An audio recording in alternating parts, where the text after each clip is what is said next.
Ward number 21 से जिला पंचायत पद के भावी प्रत्याशी महंत बाबा नागादास जी को अपना अमूल्य वोट देकर भारी से भारी मतों से विजयी बनाए।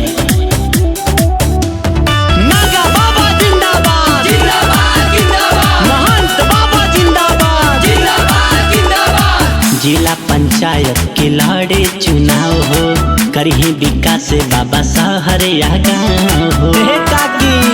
अरे ध्यान दिया हो। जिला पंचायत के लड़े चुनाव हो, करिए विकास बाबा शहर या गाँव हो। तभी सवास वाला हाथ बढ़ाई है जा।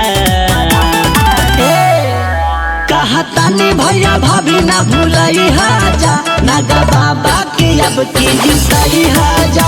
वोट दे के विजयी बनाई हाजा, नागा बाबा के अब की जिताई हाजा। उठाएंगे आवाज गांव और क्षेत्र के विकास की, हर एक गरीब के आवाज की। करते हैं आपसे वादा, टूटने नहीं देंगे डोर आप सबके विश्वास की। करिए जवन तमन वादा निभाई है, रातों बिरातों में खड़ा हो जाई है। अरे गरीबन के सहारा रही है वो। करिए जवन तमन वादा निभाई है, रातों बिरातों में खड़ा हो जाई है। काका काकी स्नेह बरसई हाजा, कहता नहीं भैया भाभी ना भूलाई हाजा, नागा बाबा के अब की जिताई हाजा। वोट दे के विजयी बनाई हाजा, नागा बाबा के अब की जिताई हाजा। नेता नहीं बेटा बनकर आया हूँ, नेता नहीं बेटा बनकर आया हूँ। चुनाव प्रचार तो एक बहाना है, आप सबका लेने आशीर्वाद आया हूँ। नागा बाबा जिंदाबाद, जिंदाबाद, जिंदाबाद। महंत बाबा जिंदाबाद, जिंदाबाद, जिंदाबाद।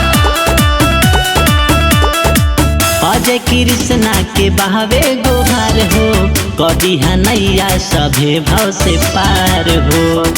ए हो अजय कृष्णा के बहावे गोहार हो, कभी नैया सभे भाव से पार हो। ना केहू के बहकवला में आई है जा, कहता नहीं भैया भाभी ना भूलाई हाजा, नागा बाबा के अब की जिताई हाजा। वोट दे के विजयी बनाई हाजा, नागा बाबा के अब की जिताई हाजा।